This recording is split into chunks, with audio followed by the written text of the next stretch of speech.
Class 10th UP board NCERT के prose का chapter चल रहा था, long walk to freedom, Nelson Mandela की ऑटोबायोग्राफी का पार्ट, और इसके हमने 3 वीडियोस देख लिए। ये चौथा और आखिरी वीडियो है इस चैप्टर का।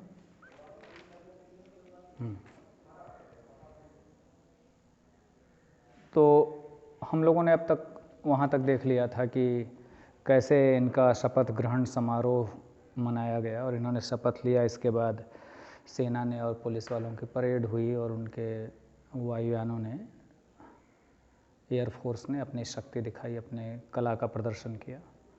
फिर ये याद करते हैं अपने कॉमरेड्स को, और फिर ये भी याद करते हैं कि मनुष्य बेसिकली गुड होता है, उसके अंदर अच्छाई छिपी होती है, बुराई या घृणा उसको धीरे धीरे सिखा दी जाती है। इसलिए प्रेम सिखाया जा सकता है और व्यक्ति को प्रेम करना चाहिए। व्यक्ति के मूल स्वभाव यानी उसकी अच्छाई पर विश्वास रखना चाहिए। अब आगे, in life every man has twin obligations to his family, to his parents, to his wife and children, and he has an obligation to his people, his community, his country. In a civil and humane society, each man is able to fulfill those obligations according to his own inclinations and abilities. But in a country like South Africa, it was almost impossible for a man of my birth and color to fulfill both of those obligations. In South Africa, a man of color who attempted to live as a human being was punished and isolated. In South Africa, a man who tried to fulfill his duty to his people was inevitably ripped from his family and his home and was forced to live a life apart, a twilight existence of secrecy and rebellion. I did not in the beginning choose to place my people above my family, but in attempting to serve my people, I found that I was prevented from fulfilling my obligations as a son, a brother, a father and a husband.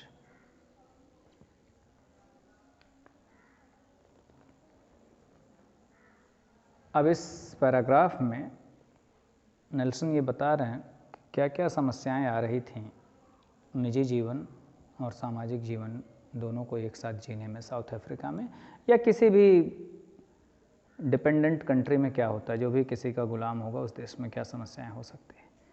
कहते हैं in life every man has twin obligations. जीवन में हर पुरुष के, हर व्यक्ति के 2 प्रतिबद्धताएं होती हैं, 2 प्रकार की ड्यूटीज़ होती हैं। एक होती हैं to his family, to his parents, to his wife and children, यानी माता पिता, पत्नी, बच्चे, भाई बहन, इनके प्रति आपका कुछ दायित्व होता है। दूसरा कहते हैं he has an obligation to his people, his community, his country, और दूसरा ऑब्लिगेशन होता है आपके अपने लोगों के साथ, आपके अपने समाज के साथ, अपने देशवासियों के साथ। ये भी होता है एक प्रतिबद्धता, एक वहाँ भी। In a civil and humane society, एक सभ्य और संस्कारित समाज में, सभ्य, गुलामी वाले समाज को सभ्य नहीं कहते कभी भी। बहुत विकास हो लेकिन आप गुलाम हो तो वो सभ्य नहीं कहा जा सकता। तो वैसे समाज में क्या होता है, each man is able to fulfil those obligations according to his own inclinations and abilities. जो भी उसकी इच्छा है, जैसा झुकाव है, किसी का पारिवारिक जीवन में ज़्यादा झुकाव हो सकता है, किसी का सामाजिक जीवन में। तो जब सभ्य समाज होता है, सभ्य देश होता है, तो उन्हें पूरी सुविधा मिलती है, वो चाहे जैसे अपना जीवन जिएं, इन जिम्मेदारियों को, इन प्रतिबद्धताओं को पूरा करें। But in a country like South Africa, it was almost impossible for a man of my birth and color to fulfill both of those obligations. परंतु साउथ अफ्रीका जैसे देश में मेरे जैसे व्यक्ति के लिए, मेरे कलर के व्यक्ति के लिए, यानी ब्लैक लोगों के लिए ये इम्पॉसिबल था, असंभव था कि ये दोनों ऑब्लिगेशंस, दोनों प्रतिबद्धताएं निभा सकें अपने जीवन में। ये असंभव था। In South Africa, a man of color who attempted to live as a human being was punished and isolated. Africa में अगर कोई कलर्ड पीपल है, ब्लैक पीपल है, उसके साथ क्या होता है, अगर वो मनुष्य की तरह रहने का, जीने का प्रयास करता था तो उसको गिरफ्तार कर लिया जाता था। पनिश्ड एंड आइसोलेटेड यानी दंड दिया जाता था, आइसोलेटेड मतलब वही जेल में डाल देना। In South Africa, a man who tried to fulfil his duty to his people was inevitably ripped from his family and his home. जो लोग सामाजिक ड्यूटी को पूरा करना चाहते थे, समाज में जो बुराइयां देख रहे हैं, अत्याचार, उसके विरुद्ध बोलना चाहते थे, वो निश्चित रूप से इनविटेबली, यानी कि जिसको टाला ना जा सके, क्या किया जाता था, ripped from his family and his home, अपने परिवार और घर से उसको काट दिया जाता था, and was force to live life apart, और उसको मजबूर किया जाता था, बाध्य कर दिया जाता था कि एकाकी जीवन जिएगा, अर्थात कालकोठरी में डाल देना, परिवार से, घर से, बीवी बच्चों से, माता पिता से दूर। A twilight existence of secrecy and rebellion, और एक अस्तित्व था, बस टिमटिमाता हुआ था अस्तित्व की, मतलब जैसे दिया टिमटिमाता है ना थोड़ा सा, बस उस तरह का जीवन होता था, कब बुझ जाए कोई भरोसा नहीं, एकांत में। I did not in the beginning choose to place my people above my family। अब देखो ये प्रारंभ में इन्होंने कहा कि अपने अनुसार लोग सभ्य समाज में पूरा करते हैं, कई लोग जैसे परिवार को ज़्यादा ध्यान देते हैं, कई लोग सामाजिक जीवन को ज़्यादा ध्यान देते हैं। जैसे देखो तुम लोग अभी समझ पाओ, जैसे हमारे मुख्यमंत्री हैं तो ये सन्यासी हैं, इन्हें परिवार से कोई लेना देना नहीं, लेकिन सन्यासी होते हुए समाज के लिए लगे हैं, ऐसे लोग होते हैं। या बहुत सारे ऐसे संत हुए, परिवार से ऊपर उन्होंने सोचा, कबीरदास हुए, तुलसीदास हुए, नो परिवार से। बहुत सारे लोग हैं, उनके लिए परिवार ही सब कुछ है। तमाम आज के नेताओं को भी देखो, परिवार के लिए ही कितना लूट लें, कितना भर लें, कितना बना लें। तो कहने का अर्थ ये था कि दोनों ऑब्लिगेशंस होती हैं, जिसका जैसा झुकाव होता है वैसे पूरा करता है। तो ये बता रहे हैं कि प्रारंभ में मैंने अपने समाज को या अपने लोगों को अपने परिवार से ऊपर नहीं रखा, यानी इनकी भी प्राथमिकता प्रारंभ में अपना परिवार ही था। ज़्यादातर जो निम्न स्तर के लोग होते हैं वो परिवार में ही पूरा ध्यान देते हैं, इसके ऊपर बहुत ही कम वो सोच पाते हैं। But in attempting to serve my people, लेकिन जब मैंने अपने लोगों की, अपने समाज के लोगों की सहायता करने का प्रयास किया, I found that I was prevented from fulfilling my obligations as a son, as a brother, a father and a husband. तो मैंने ये पाया कि जब मैंने अपने समाज के, अपने देशवासियों के लोगों की सहायता करनी चाहिए, तो मुझे अपना कर्तव्य निभाने से रोक दिया गया, एक पिता के रूप में, पुत्र के रूप में, पति के रूप में, अर्थात पारिवारिक जीवन को पूरा उन पारिवारिक जीवन के जो दायित्व होते हैं उन्हें पूरा करने से मुझे रोक दिया गया, जैसे ही मैंने सामाजिक जीवन में अपने कदम रखे। I was not born with a hunger to be free, but I was born free, free in every way that I could know, free to run in the fields near my mother's hut, free to swim in the clear stream that ran through my village, free to roast mealies under the stars and ride the broad backs of slow moving bulls. As long as I obeyed my father and abided by the customs of my tribe, I was not troubled by the laws of man or God. कहते हैं I was not born with a hunger to be free, मैं ऐसा नहीं था कि जन्म से ही पैदा हुआ कि मेरे अंदर स्वतंत्रता की बड़ी भूख रही हो। अब जैसे इनके अंदर स्वतंत्रता की भूख थी, देश को स्वतंत्र कराने में इनका बहुत बड़ा योगदान रहा, लेकिन कह रहे बचपन से ऐसी कोई भूख नहीं थी कि बचपन से ही नहीं मुझे स्वतंत्रता चाहिए। क्यों? I was born free, free in every way I could know. मैं जहाँ तक जान सकता था उस समय अपने बचपन में कि मैं तो बिल्कुल फ्री ही जन्म लिया था, मैंने स्वतंत्र ही जन्म। भाई बच्चे को क्या पता, वो फ्री, उसको लगता है कि हम फ्री हैं। कैसे कैसे फ्रीडम क्या होता है बच्चों के लिए, क्या मतलब बता रहे हैं। Free to run in the fields near my mother's hut, मेरे जो माँ की झोपड़ी हुआ करती थी उसके आसपास जो खेत क्यारी होती थी उसमें दौड़ता था, फ्री था। Sorry. Free to swim in the clear stream that run through my village, गांव से होकर जो एकदम साफ सुथरी स्वच्छ जलधारा बहती थी नदी की ना, उसमें तैर सकता था, मैं स्वतंत्र था उसमें तैरने के लिए। Free to roast mealies under the stars, और सितारे मतलब खुले आसमान के नीचे कोई अपना भोजन पका। रोस्ट मीलीज का अर्थ हुआ कि जैसे ट्राइब्स होते हैं ना, कोई जानवर भी पकड़ के भून के खा लिए या कुछ भी खा लिए, तो ऐसे मतलब भून उनके आग लगा के खुले में खा पी लिए, इस तरह से। And ride the broad backs of slow moving bulls, और जब बुल्स वगैरह चलते थे, गाय बैल चलते थे तो उनके धीरे धीरे तो उनकी पीठ पे सवारी कर लेते थे। ये सब फ्री था मैं। As long as I obeyed my father and abided by the custom of my tribe, I was not troubled by the laws of man or God. जब तक अपने पिता की बात मानी और जो इनकी ट्राइब थी, जो इनकी जाति थी, उस जाति के जो नियम होते हैं उनका मैंने पालन किया, तो मुझे कोई समस्या नहीं हुई। चाहे मनुष्य का कानून हो या गॉड का कानून हो, मुझे कोई रोक टोक नहीं, कोई समस्या नहीं हुई। तो ऐसा लगा कि मैं फ्री हूँ। It was only when I began to learn that my boyhood freedom was an illusion, when I discovered as a young man that my freedom had already been taken from me, that I began to hunger for it. At first, as a student, I wanted freedom only for myself. The transitory freedoms of being able to stay out at night, read what I pleased, and go where I chose. Later, as a young man in Johannesburg, I yearned for the basic and honorable freedoms of achieving my potential, of earning my keep, or marrying and having a family. The freedom not to be obstructed in a lawful life. अब बता रहे हैं कि इनको स्वतंत्रता कैसे, इन्हें स्वतंत्रता की भूख जगी इनके अंदर, क्या हुआ जब ये बच्चे थे। अभी तक तो ये सब स्वतंत्रता, तैरने की, घूमने की, खाने की, पकाने की, खेलने कूदने की स्वतंत्रता मिल रही थी। हुआ क्या कि it was only when I began to learn that my boyhood freedom was an illusion. फिर धीरे धीरे मुझे ये पता चला कि जो बचपन में जो ये मुझे एक भ्रम था, इल्यूजन, फ्रीडम का एक भ्रम था, स्वतंत्रता का एक भ्रम बना हुआ था। When I discovered as a young man that my freedom had already been taken from मी।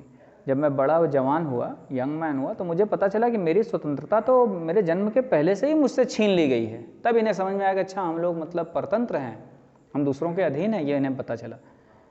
तो अच्छा, फिर क्या हुआ? At first as a student I wanted freedom only for my myself प्रारंभ में देखो व्यक्ति का मस्तिष्क या जो उनकी सोचने की जो विचारधारा होती है कैसे कैसे विकसित होती है धीरे धीरे, ये समझोगे इन पैराग्राफ्स में।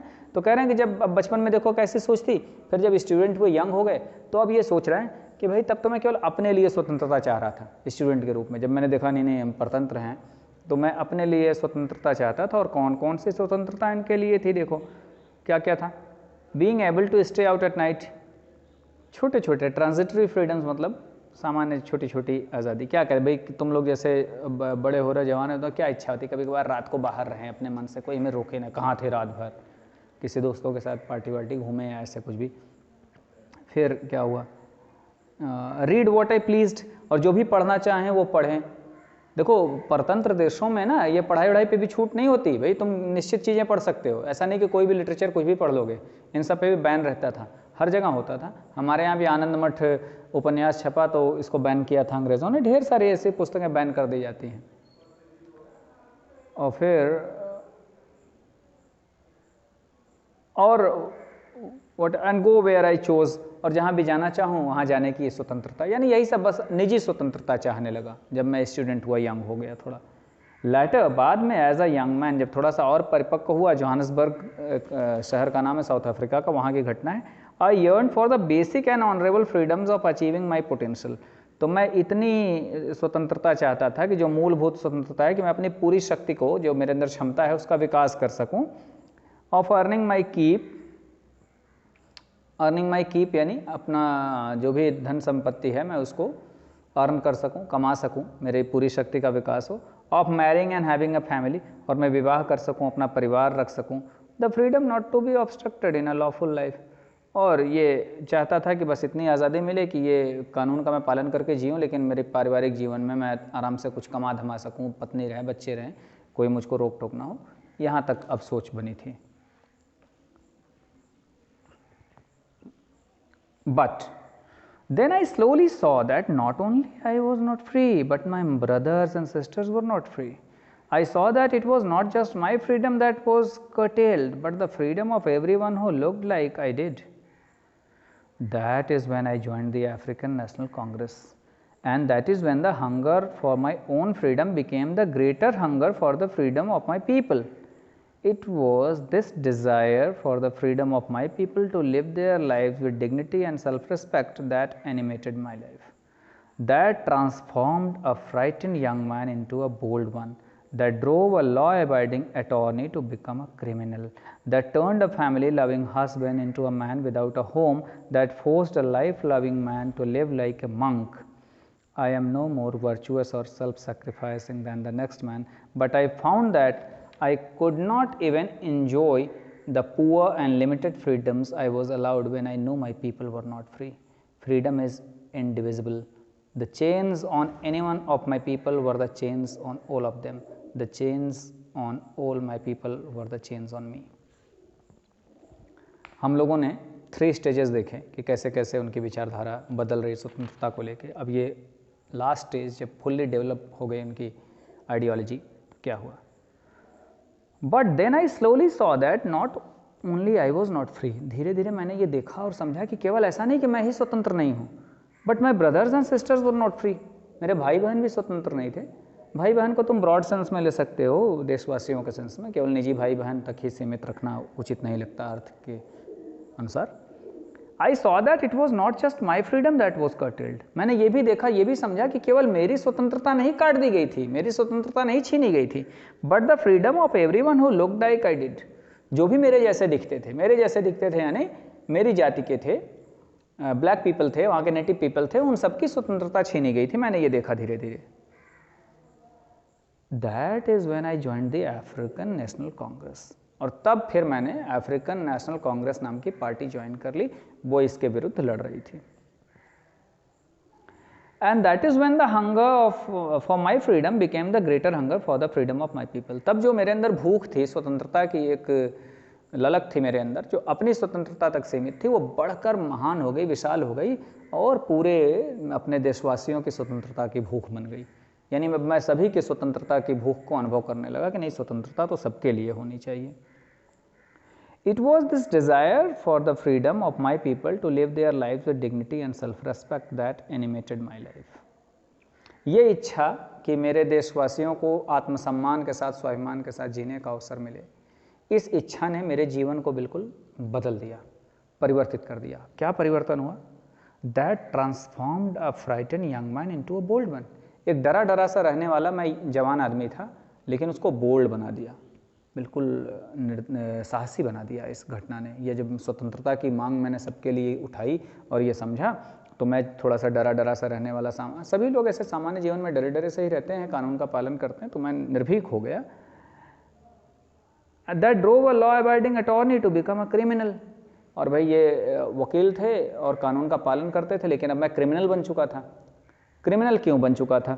इसे समझो कि ये क्रिमिनल कैसे हो गया, अपराधी कैसे? क्योंकि भाई शासन अंग्रेज़ों का था ना, तो अब अंग्रेज़ों के नियम के विरुद्ध ये अपनी आवाज़ उठा रहे थे, इसलिए इनको अंग्रेज़ों ने क्रिमिनल घोषित कर दिया। अब ये अपराधी बन चुके थे, जो कि कानून का पालन करने वाले एक कानूनविद थे, कानूनवेत्ता थे, अटॉर्नी थे, ये क्रिमिनल हो गए। That turned a family loving husband into a man without a home. और परिवार को प्यार करने वाला, प्रेम करने वाला मैं पति था, पत्नी से बड़ा अपने प्रेम करता था, बाद में बच्चों से भी, लेकिन अब मैं ऐसा था कि मेरा घर ही नहीं था, अर्थात क्रिमिनल था, तो घर से भागे रहिए या तो पकड़ के बंद, ये होने लगा। That forced a life loving man to live like a monk. और मुझे जीवन से बड़ा प्रेम था, मैं एक ऐसा व्यक्ति था जिसे जीवन से बड़ा प्रेम था, लेकिन अब मैं एक भिखारी की तरह। मंक क्या होता है? सन्यासी, भिक्षु को वो संसार छोड़ देता है, जिस जीवन से कोई मोह माया नहीं रही। मुझे जीवन से बड़ा मोह था, लेकिन परिवर्तित कर दिया मुझे एक सन्यासी का जीवन। यानी ये इतनी ज़्यादा परिवर्तन इनके अंदर अब इतने अधिक हो चुके थे, विचार इतना बदलने से। I am no more virtuous और self sacrificing than the next man, but I found that I could not even enjoy the poor and limited freedoms I was allowed when I know my people were not free। हुआ क्या था कि मैं ऐसा नहीं कह रहा था कि जैसे कोई भी व्यक्ति है वो जितना बलिदान कर सकता है, जितना उसके अंदर वर्च्यू यानी गुण है, मैं उससे ज़्यादा हूँ, ऐसा मैं नहीं कहता। लेकिन जब मैंने ये देखा कि जो लिमिटेड फ्रीडम मिली भी थी, वो भी अब मैं नहीं जी पा रहा था। जो स्वतंत्रता मिली थी उस परतंत्र देश में अंग्रेज़ों के शासनकाल में, पहले उसमें लोग प्रसन्न थे, मैं भी बचपन में जैसे देखे प्रसन्न थे, लेकिन अब उसका आनंद मैं इसलिए नहीं ले पा रहा था क्योंकि मुझे देख रहा था कि पूरे देशवासी परतंत्र हैं, तो इसलिए वो आनंद भी अब मैं ले नहीं पा रहा था। क्यों? Freedom is indivisible.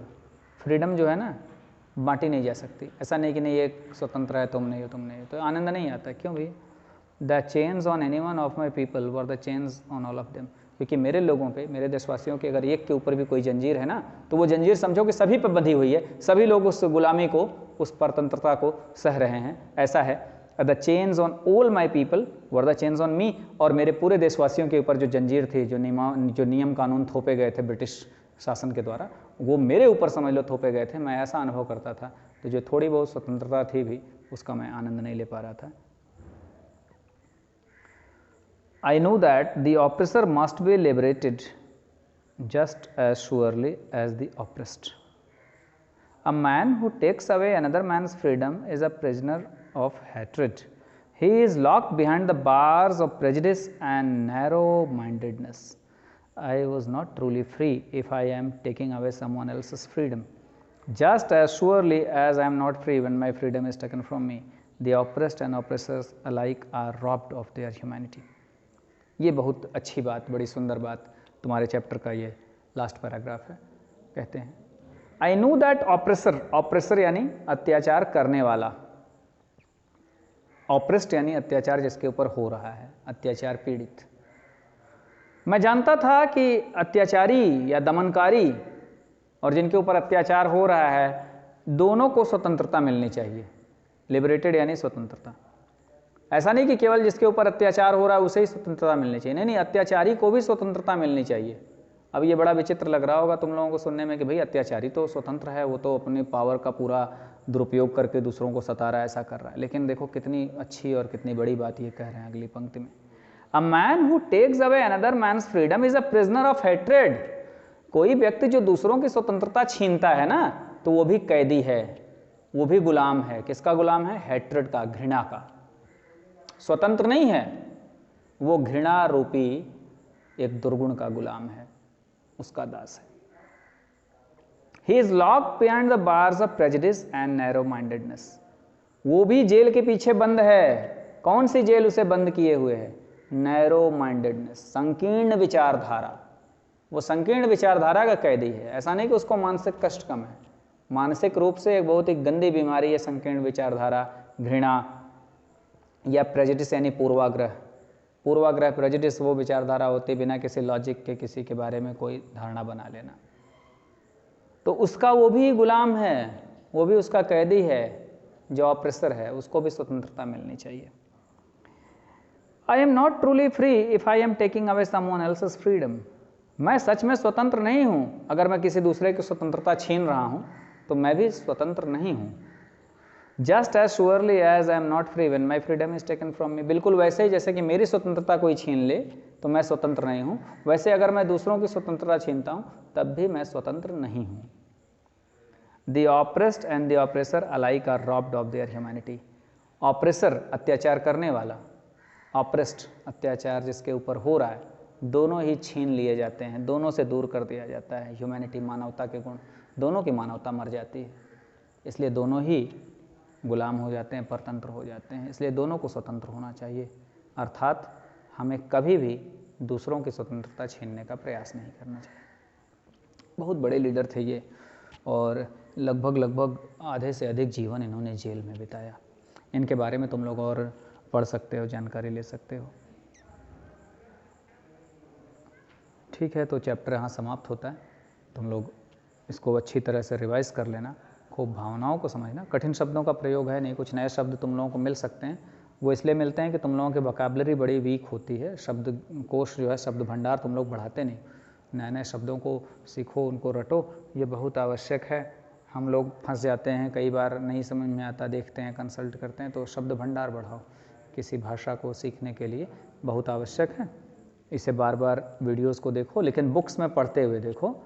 बिना बुक्स के कभी वीडियो मत देखो, कथा नहीं है ये कि बिना बुक्स के तुम सुन लोगे और आनंद आ जाएगा। तुम्हें बुक्स पढ़ने हैं क्योंकि ये फॉरेन लैंग्वेज है, इंग्लिश लैंग्वेज है, तो एक एक वर्ड का प्रोनाउंसिएशन, सही उच्चारण सीखोगे, कैसे अर्थ निकाला जाता है ये सीखोगे। और कोई समस्या हो तो वीडियो पे कमेंट कर सकते हो। धन्यवाद।